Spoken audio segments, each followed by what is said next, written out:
queremos compartir con ustedes, compañeros en Lima. Adelante, estudio. Muy bien, ahora nos vamos a enlazar con Alonso Cárdenas. Él es politólogo y también experto en conflictos sociales. Vamos a conversar de lo que está pasando en diferentes zonas de nuestro país. Muy buenas tardes. Si bien no son temas nuevos, ya se conocían los conflictos sociales, hay incluso la Defensoría hablaba de cerca de 190 en todo el país o incluso más. ¿Qué se puede hacer? Porque este es un gobierno que va a tener poco tiempo. Va a estar hasta julio del próximo año y luego tiene que dar pase al próximo gobernante. Sí, muy buenas tardes y muchas gracias por la invitación. Efectivamente, este fenómeno de la conflictividad social en nuestro país no es nuevo, ¿no? Tiene por lo menos 15 años. Y la dinámica que ustedes han mostrado en sus cámaras prácticamente es la misma que hace 15 años. Es decir, la policía interviniendo, los manifestantes ejerciendo violencia, la policía reprimiendo, bloqueo de carreteras, heridos, fallecidos. Y seguimos en esta dinámica al pasar los años y no podemos salir de esta incapacidad de poder llegar a acuerdos pacíficos para satisfacer necesidades y derechos fundamentales, ¿no? Esto es una muestra de que en nuestro país sigue teniendo un deterioro institucional muy importante, ¿no? Porque la conflictividad social, o sea, no es algo malo en sí. Lo malo, lo negativo para la sociedad es que haya violencia en los conflictos, que es algo totalmente distinto. Las personas, los grupos, los colectivos tienen derecho a exigir sus reivindicaciones. Lo que sí no se puede tolerar, bajo ningún punto de vista, y menos en el siglo XXI, es que tengamos que dirimir nuestras diferencias a través de la violencia. Claro. Ya hemos lamentado la muerte de 2 personas, ayer también falleció otro muchacho, entonces no podemos seguir tropezando con la misma piedra como país después de todos estos conflictos que hemos tenido a lo largo de, pues, desde prácticamente todo el siglo XXI, ¿no? Claro, y además, ¿qué hacer? Porque ya se instaló, por ejemplo, en Ica la mesa de diálogo. Sabemos que dialogando es la única manera de llegar a una solución, pero ¿qué otra estrategia se debe plantear realmente para que este diálogo sea constructivo y se pueda lograr objetivos? Claro, aquí hay un tema fundamental, ¿no? Las mesas de diálogo son un espacio, como su nombre lo dice, para intercambiar opiniones y resolver las diferencias a través de instrumentos pacíficos, ¿no? Institucionales. El problema es que las mesas de diálogo en estos años han ido perdiendo legitimidad. ¿Por qué?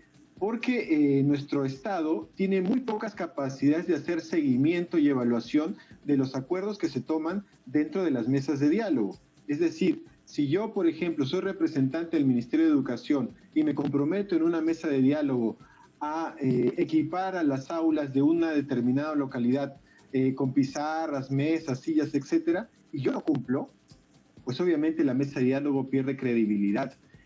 Y los acuerdos que se toman en este tipo de espacios, por la propia debilidad del Poder Ejecutivo y de otras instancias del Estado, no se les hace el seguimiento y la evaluación si efectivamente se han cumplido o no.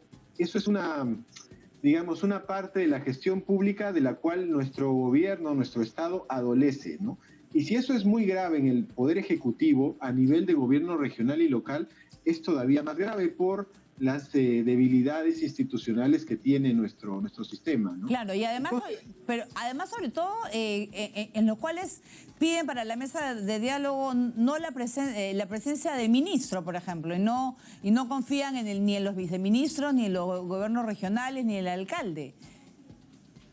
Claro, lo que sucede ahí es que desde el punto de vista de la gestión pública hay un tema estructural muy grave, ¿no? Hay un desorden administrativo en el Estado que no hemos podido resolver en estos últimos 20 años.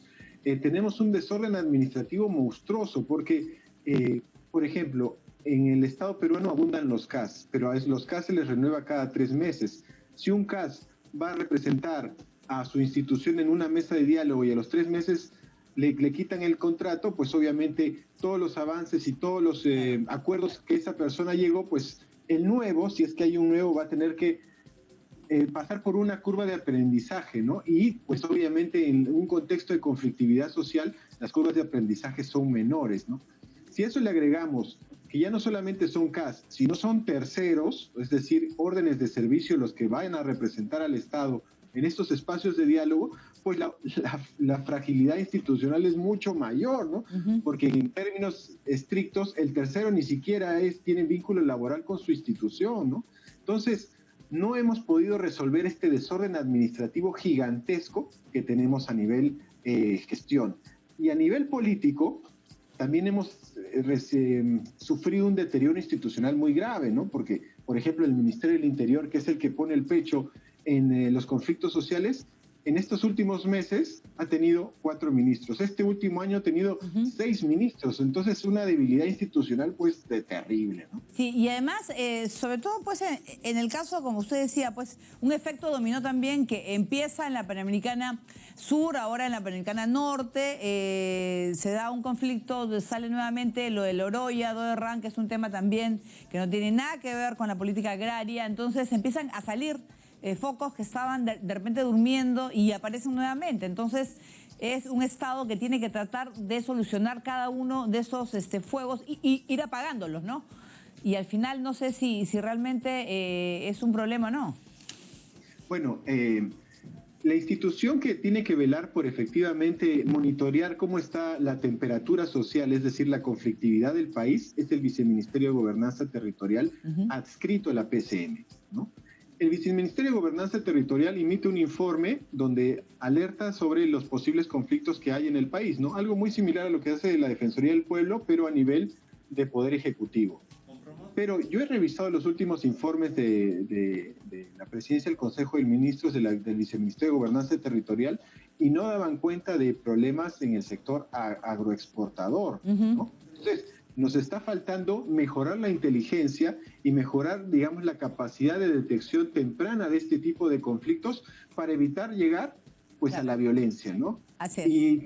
Y eso creo que el Viceministerio de Gobernanza Territorial tiene que reforzar este tipo de detección temprana para evitar, pues, que el país se nos empiece a incendiar de una manera descontrolada, ¿no? Muy bien, muchísimas gracias pues, por ese análisis a Alonso Cárdenas. Él es politólogo, hemos podido pues analizar lo que está sucediendo en nuestro país. Muchas gracias por acompañarnos.